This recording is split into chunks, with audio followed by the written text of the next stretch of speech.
Meanwhile, Israel is hosting what's being called the largest ever multinational Air Force exercise. More than 100 fighter planes taking part. The combat training came just a couple of months after another large-scale military drill conducted jointly with the US. And with the parliamentary election just around the corner, a growing number of Israelis are questioning such huge expense on war games, as RT's Paula Sleer explains. Israel and the United States are sharing military drills bigger than any they've done in the past, thousands of troops and millions of dollars. But with social grievances that still need to be addressed, and a prime minister looking for votes ahead of early January elections, Israelis are asking themselves yet again if Netanyahu has his priorities straight. Netanyahu, he's a capitalist. And under his term, as we saw in the last few years, the cleavage between poor and rich will grow. The big elephant in the room is the defense budget.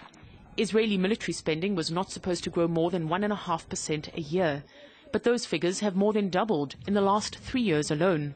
And now, after an 8-day war with Hamas in Gaza, the defense establishment is pushing for even more money.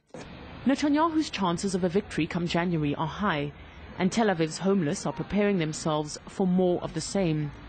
Joseph Ben Shmuel arrived at this tent city with nothing more than the clothes on his back and a tank of gasoline, threatening to set himself on fire. I want what is owed to me by the state, nothing more, nothing less. I served my country as a soldier, and I will stay here to the end. I do not fear death, I saw it in the army many times. But is this what I deserve? His tears echo the pain and abandonment people here feel. The government has no time for us. There is money, there is a lot of money to help people like us, but Netanyahu couldn't care less. He will win again, I know this, but it'll be the same. It's a disgrace. Prime Minister Netanyahu has formed committees to deal with the demands of anti-austerity protesters, but they complain he hasn't taken a single concrete step to address their concerns. I think we need to invest more in social issues, housing and cost of groceries, and keep the security budget in proportion. The security of society is more important, not less important than the security of Israel.